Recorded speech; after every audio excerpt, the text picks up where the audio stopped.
fue el doctor Pablo Vázquez. Entonces, para hablar un poco de definición, tenemos que tener en cuenta que a medida que ha pasado la historia y demás, ha ido cambiando y se han ido modificando estas definiciones, donde la Liga Internacional contra la Epilepsia en 1970 nos propone la primera definición como una convulsión que persiste durante un periodo de tiempo suficiente o se repite con la frecuencia suficiente para producir una condición fija y duradera. O sea, vamos a ver que estos conceptos, pues, aunque fueron de gran valor en su tiempo, pues son bastante imprecisos y no nos definen ni la duración de una convulsión ni nos describe, pues, una clínica o una semiología aceptable que, pues, nos pueda ayudar. Entonces, se ha ido transformando y se ha ido mejorando poco a poco la definición. Ya en 1981 ellos hablan de que es una convulsión que persiste durante un periodo de tiempo suficiente o se repite con la frecuencia suficiente para que no se produzca recuperación entre los ataques. Entonces ya ellos empiezan a hablar como una distinción entre una epilepsia parcial generalizada, una epilepsia parcial continua, que pues de todas formas no nos permite pues clasificar muy bien. Ya se empiezan a acercar un poco más al concepto que manejamos ahorita y describen que una convulsión es una aparición transitoria de signos y o síntomas debido a una gran actividad neuronal anormal excesiva o sincrónica en el cerebro. Entonces ya vamos a ver que acá empiezan a hablar de términos de transitorio, pues como una marcación en tiempo, ya sea de un comienzo a un final claro, y el fundamento de esta definición dan que encuentran una lesión neuronal irreversible que empieza a ocurrir después de que han pasado 30 minutos de una actividad convulsiva, pues que ha estado en curso. Ya nos proponen una definición operativa donde dice que es una convulsión de una duración de más de 5 minutos que sea continua o dos o más convulsiones que discretas en las que no tenga recuperación del estado de la conciencia. Entonces ya nos empieza a modificar un poco más el concepto y acercarnos. Y hacia el 2015 ya nos proponen esto donde dice que es una convulsión que es anormalmente prolongada, donde pues los mecanismos que deben bloquear esta convulsión realmente no funcionan y fallan y empieza a aparecer lo que vamos a definir como T1. Y adicionalmente muestran que es una condición que perpetúa la crisis y que a futuro va a generar lesión neuronal, alteración de redes neuronales, perdón, y muerte neuronal, pues dependiendo también del estado de tipo de crisis. Ellos proponen entonces que el T1 va a depender pues de la parte semiológica, que es algo que nos tiene que quedar bastante claro hoy, ya que lo que son tipos de crisis, ya sean generalizadas o que evolucionen a generalizadas, vamos a manejar un T1 de 5 minutos. Las crisis que sean de tipo focal o que tengan alteración del estado de conciencia, manejamos un T1 de 10 minutos y las crisis de tipo ausencia vamos a manejar un T1 de aproximadamente 15 e incluso se ha llegado a escribir que 60 minutos. Y lo ideal es que pues no llegue a T2, ya que si llega al T2 y supera este T2, pues puede tener consecuencias que vamos a ver a largo plazo. Estos términos los tenemos que tener en cuenta, sobre todo en pacientes que son previamente sanos, que no tienen ningún antecedente de epilepsia y que llegan debutando con un estatus epiléptico refractario, que nos va a indicar que requieran un tratamiento pues que va a ser específico de forma diferente, ya sea con mecanismos autoinmunes o proinflamatorios que pues no nos permitan progresar y demás. Entonces, hasta acá un resumen. Vamos a ver que esta franja azul nos va a hablar de que el estatus epiléptico, entonces va a iniciar en un minuto cero y si tiene unas características que son de tipo tónico-clónicas o de tipo generalizadas, vamos a hablar de un T1 de 5 minutos. Si es una crisis que es de tipo focal o que tenga pérdida del estado de conciencia, vamos a hablar de un T1 de 10 minutos y en las ausencias de 10, incluso ellos describen a 15 minutos. Ya aquí en T1 es donde debemos iniciar nuestro primer manejo para evitar saltar a este T2 y ya la ideal es que esté controlado a los 30 minutos. ¿Listo? En cuanto a la epidemiología, pues viendo que han tenido tantas definiciones y además la incidencia todavía no es muy clara, el acercamiento pues que más tenemos es que la incidencia está más o menos entre 20 a 61 mil por cada 100 mil habitantes año, que esa mortalidad es más o menos del 1,9, pero si hemos estado en un estatus epiléptico no convulsivo, incluso esa mortalidad se ha visto aumentada casi un 40%, y pues obviamente este porcentaje de mortalidad va a depender de múltiples factores, de la etiología, del tipo de estatus, la duración y también depende mucho de qué tan rápido iniciemos nuestro manejo y de qué también vayamos a manejar pues nuestro estatus para que no evolucione. Sabemos que más o menos hace parte del 1 al 8% de las atenciones en urgencias, que el 40% de estos pacientes no tienen ningún antecedente previo de riesgo, que incluso hasta un 39% ya han tenido alguna historia previa con epilepsia y que es mucho más frecuente en los menores de 3 años.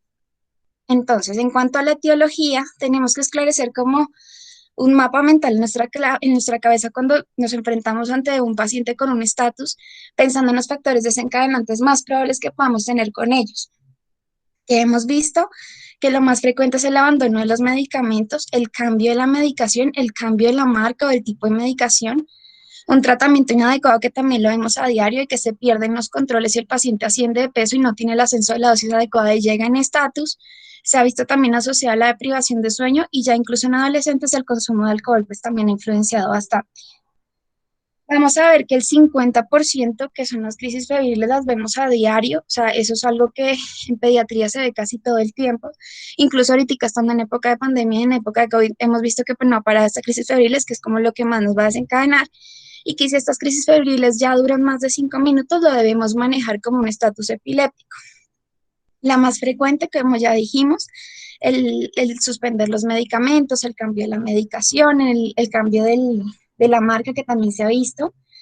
Y para los adolescentes, pues la más frecuente es la parte de la intoxicación por alcohol, que también nos desencadena esto, y para los neonatos principalmente vamos a tener las encefalopatías hipoxicoisquémicas, los que tienen un SARNAR elevado, incluso los que tienen hemorragias intraventriculares grado 3 o 4. Entonces, vamos a ver, lo más frecuente de las convulsiones febriles, las que tienen pues causas agudas, ya sea por algún accidente cerebrovascular o algún tipo de trauma, y vamos a ver que menos del 15% de los niños pues van a tener algún tipo de antecedente de epilepsia. Ahorita, ¿qué pasa? Ahorita la Liga Internacional contra la Epilepsia nos dice que debemos empezar a clasificarlo por ejes. ¿Con qué objetivo? Pues para que tengamos un diagnóstico clínico que sea bastante preciso, también para enfoques de investigación y también para enfocar cada paciente y dirigir el tratamiento adecuadamente y pues podemos ubicar adecuadamente esto. Entonces, cuando nos llegue un paciente, pues sabemos que no se puede siempre clasificar en los 4 ejes, pero pues lo ideal es que se haga todo lo posible para que tenga esto y cuando se presente, pues obviamente mirar la edad aproximada del paciente, pues si no se cuenta con ella, pues tratar de hacer un estimado. Ver pues la semiología, como ya les dije, eso es importantísimo para poder clasificar, manejo y demás que le vayamos a dar.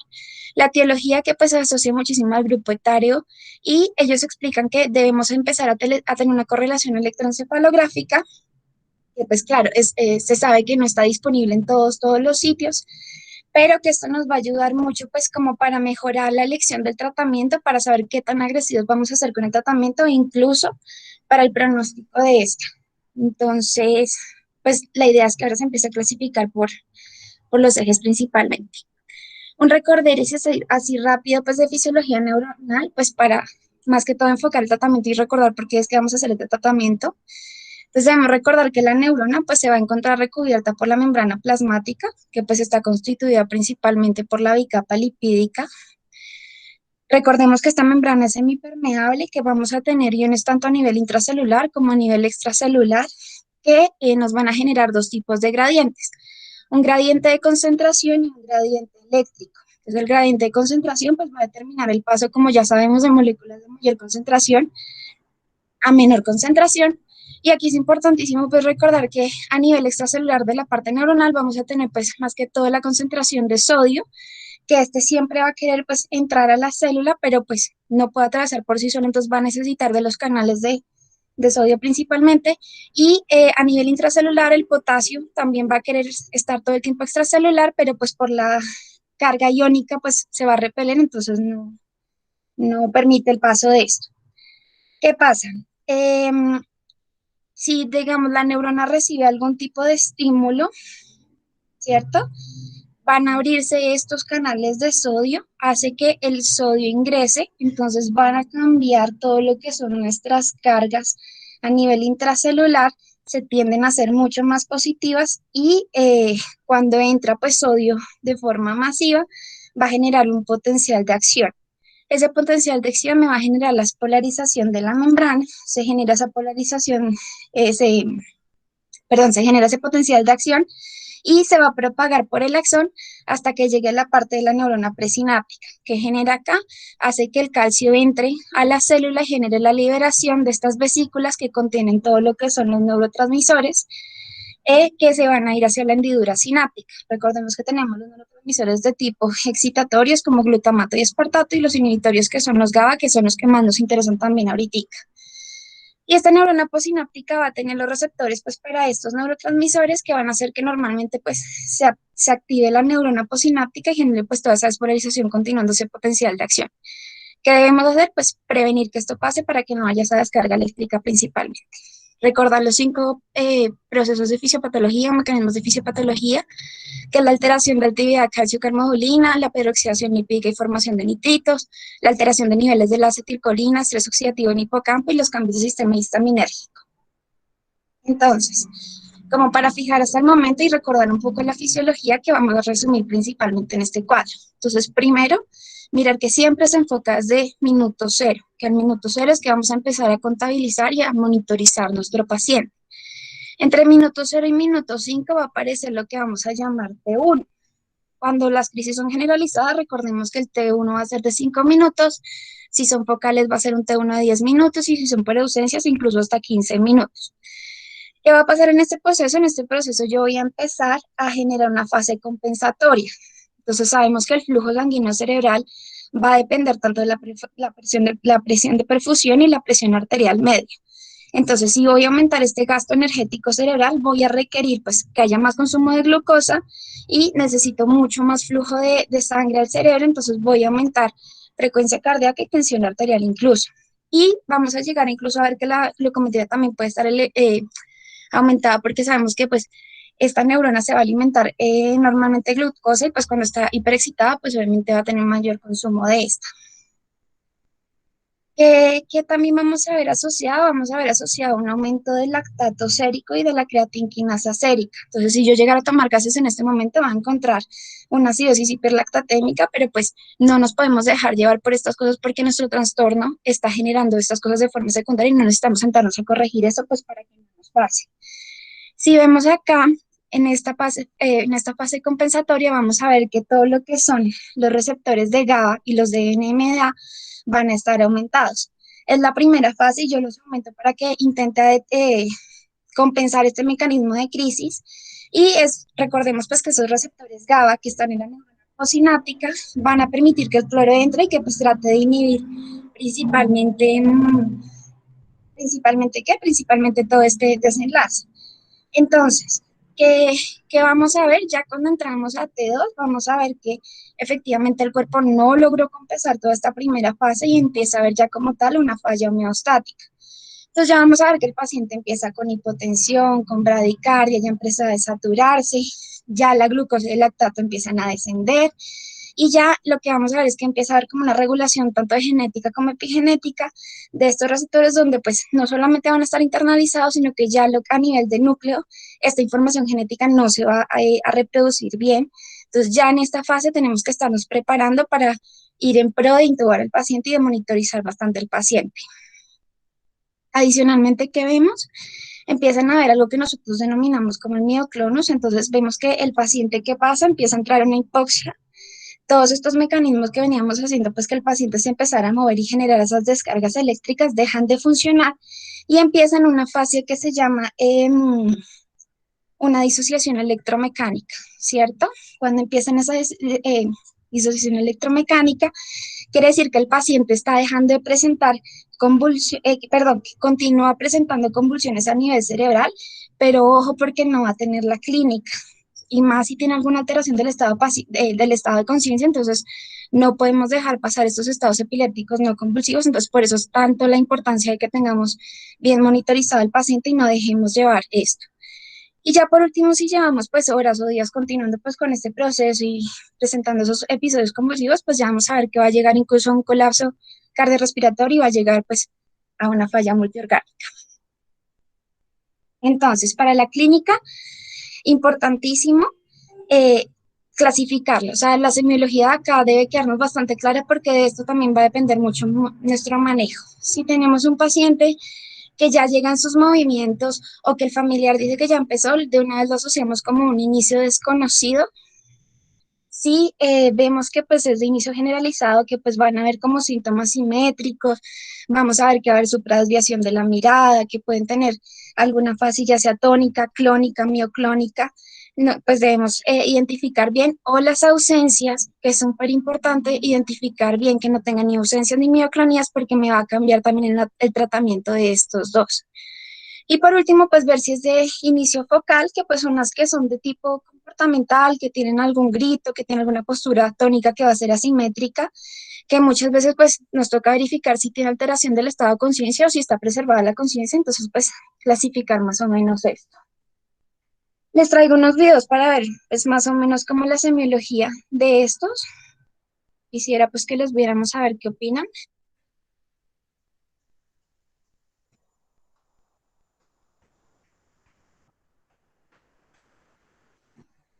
Entonces vemos que el paciente está con su cuidador, pues están jugando cartas y demás, y empieza a presentar estos movimientos, estas contracciones súbitas. No sé si alguien quiere opinar más o menos qué le parece o qué piensa que puede ser.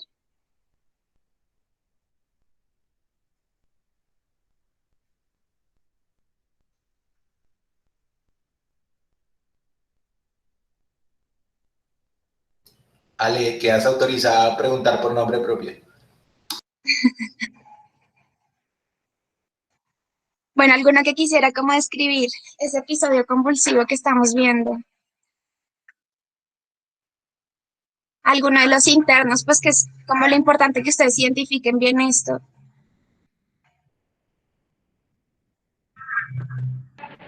Pues yo diría que se ve como que hay como evidencia de movimientos tónicos, simétricos, con aparente supraversión de la mirada. Eh, sí, pues veo movimientos tónicos que son simétricos. Pues vamos a ver que efectivamente esto va a ser una convulsión que es de tipo tónico clónico, que si vemos que el paciente pues presenta una contracción súbita de lo que son miembros superiores, asociado a eso presentan sobresaltos y pues ya finalmente va a asumir la postura tónica que la vemos acá asociada principalmente. Entonces estos videos son de la Liga Internacional que nos muestran como más o menos para ejemplificar esto. Bueno, este es el siguiente video.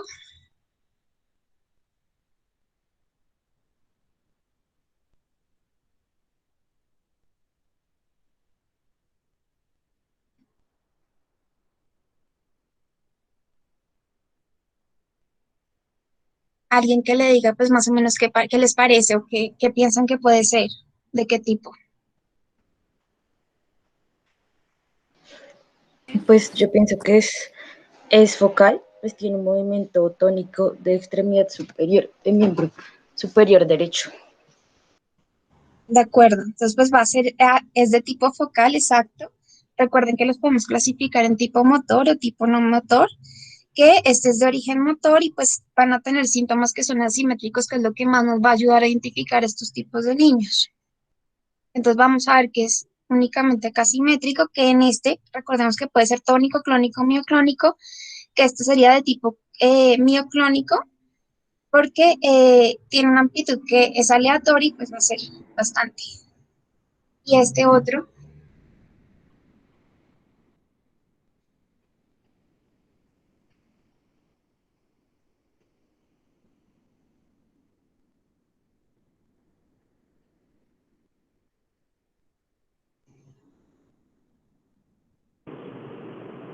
Aleja, pues es un movimiento también clónico, simétrico, bilateral, que pues fue único, pareciera pues también una mioclonía. de acuerdo.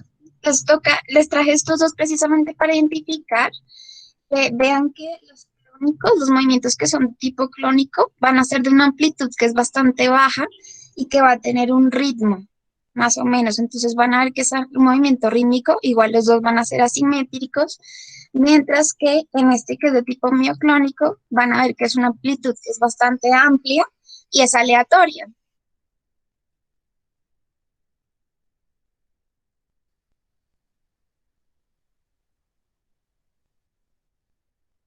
Si se dan cuenta, tiene algún movimiento que es una amplitud amplia que nos toca tener en cuenta y nos toca identificar a la hora de que lleguen a la consulta porque este tiene un manejo que es diferente y que no podemos asociar a los demás. Y por último, a ver qué les parece.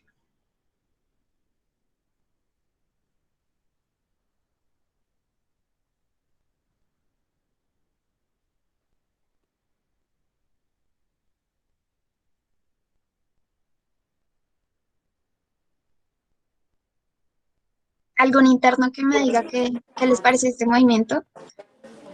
Aleja, bueno, yo. Bueno, Es, dale, Cami. es clásica una crisis de ausencia. Ahí se ve que la niña está haciendo como la hiperventilación y desencadena la crisis.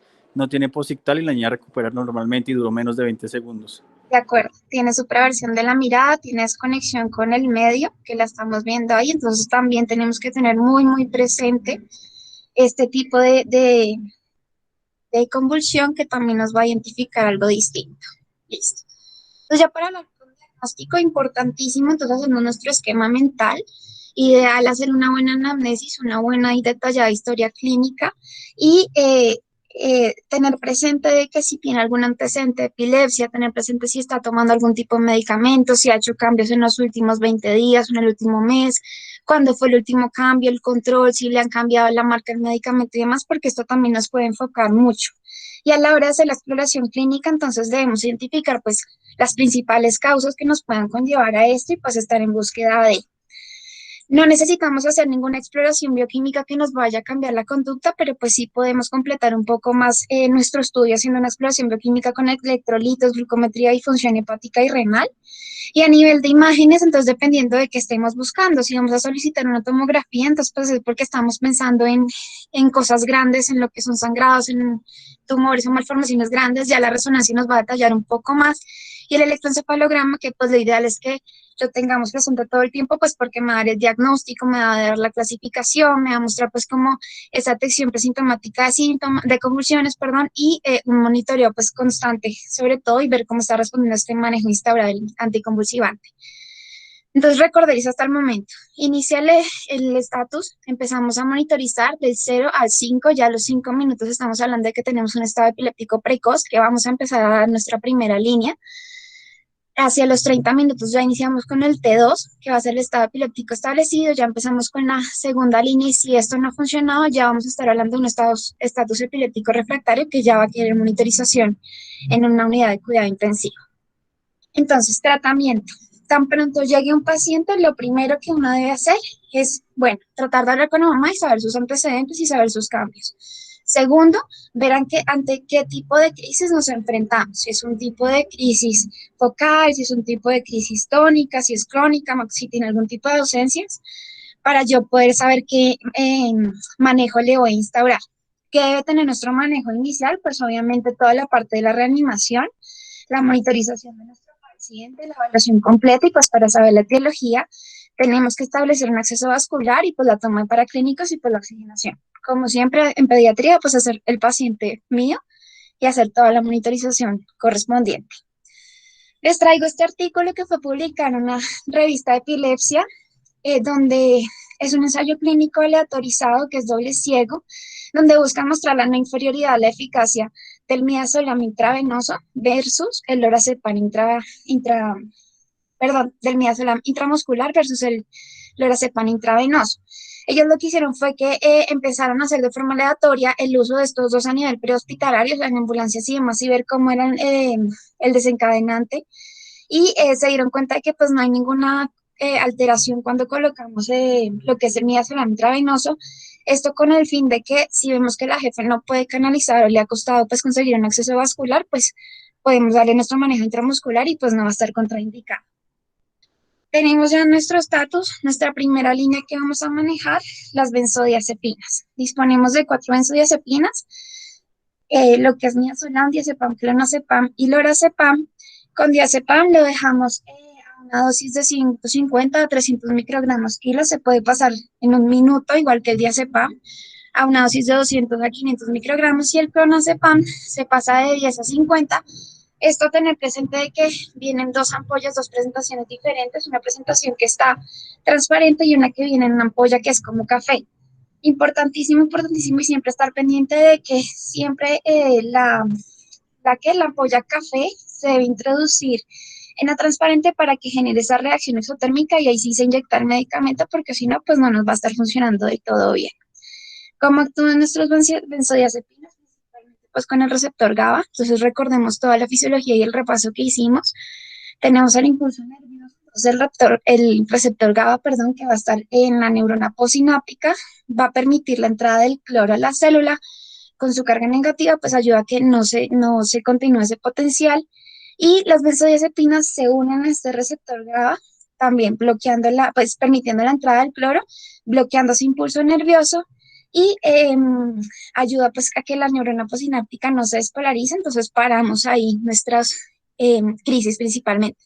Por eso nuestra primera línea van a ser las benzodiazepinas. Recuerden que siempre estaban aumentados receptores GABA y receptores NMDA, que eran los que nos van a funcionar y ayudar a bloquear por primera parte. Listo, coloqué mi benzodiazepina, la puedo repetir a los 5 minutos, no ha yugulado la crisis, entonces ya debo estar pensando en que debo montar el otro acceso intravenoso y ya voy a empezar a manejar nuestra segunda línea, que va a ser ya con los fármacos antiepilépticos. ¿Qué colocamos? Entonces se puede colocar fenitoína 20 miligramos kilogramo, el ácido valproico 40 miligramos kilogramo, levetiracetam 60 o fenobarbital 20 por kilo. Tenemos que tener en cuenta, súper en cuenta que la fenitoína no la podemos colocar ni en crisis mioclónicas ni en crisis de ausencias. Por eso es que es tan importante saber qué tipo de crisis pues con el que llega el niño para adecuar nuestro tratamiento. ¿Listo? Podemos intercalar entre cualquiera de estos antiepilépticos y no va a tener ninguna contraindicación ni nada. También encontramos este estudio doble ciego aleatorizado que se publicó en el New England, donde buscan comparar estos 3 medicamentos y encuentran que los 3 son igualmente eficaces en términos pues, de control de crisis, que lo único es que la fenitoína tiene un poco menos de reacciones adversas que con respecto a los otros 2. Entonces podemos utilizar cualquiera de estos 3 medicamentos sin tener ningún problema, únicamente teniendo presente lo que les digo de que la fenitoína no se coloque ni en crisis de ausencia ni en crisis mioclónicas. Recordando que la fenitoína actúa pues a nivel de la neurona presináptica, bloqueando los canales de sodio y pues inhibiendo pues esa propagación de la actividad eléctrica y adicionalmente estabilizando la membrana. El ácido valproico, que pues también actúa inhibiendo los canales de sodio, también igualmente bloqueando las descargas, y este también se ha asociado que tiene un efecto que refuerza como esta parte inhibitoria del receptor de GABA, que pues también puede como potencializar un poco.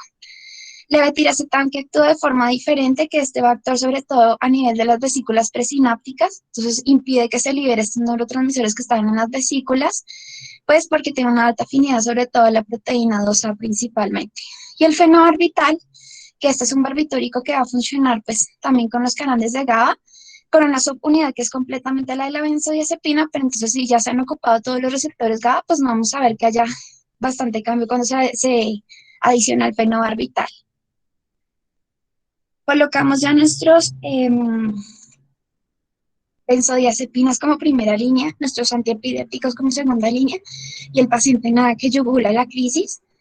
Ya es momento de que empecemos en la tercera línea, ya el paciente lo más probablemente es que esté intubado, la ideal es que esté en una unidad de cuidado intensivo y ya debemos pensar que el pronóstico de este paciente no va a ser bueno porque ya estamos enfrentándonos ante un estatus epiléptico de tipo refractario. Ya lo primero que ya empezamos acá es a manejar sobre todo las dosis de infusiones. Podemos utilizar midazolam en infusión, propofol, y pues la mejor ahí que más utilizamos es la ketamina. ¿Por qué? Porque esta ya bloquea los receptores de NMDA. Entonces, como ya tengo toda la concentración de los otros antiepilépticos en receptores GABA, entonces tengo otra opción más como de bloquear estos.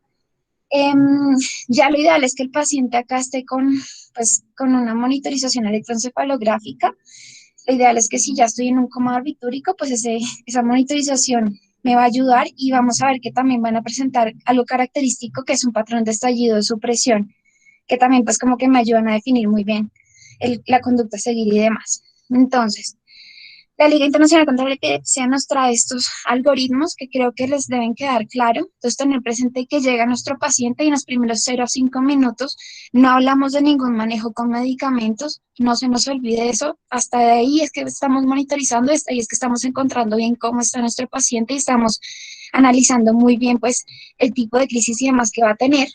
Ya de los 5 a los 20 minutos ya sí vamos a iniciar nuestra primera fase con las benzodiazepinas, como lo vimos, si no yugula y continúa con las crisis, entonces ya empezamos con la segunda línea, que van a ser los antiepilépticos, y si efectivamente no nos funciona, ya empezamos pues a pensar en nuestro cómodo, pues el traslado a UCI.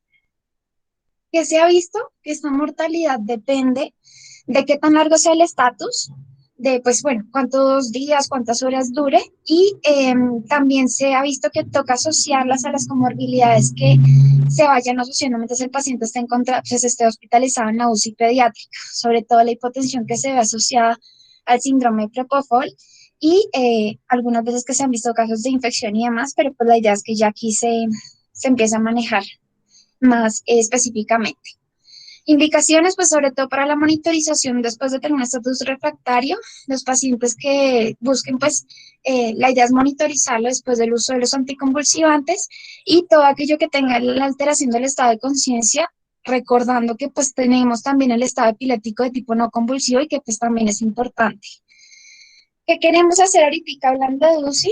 Lo que es el neuromonitoreo multimodal, que es una herramienta que permite pues el monitoreo neurológico de un paciente con diferentes tipos de lesiones cerebrales por diferentes causas. En nuestro caso pues sería pues por la parte del estatus epiléptico refractario, y que el objetivo de esto es que se identifiquen alteraciones en la parte fisiológica cerebral, pues para que así no lleguemos a tener una lesión secundaria a nivel cerebral.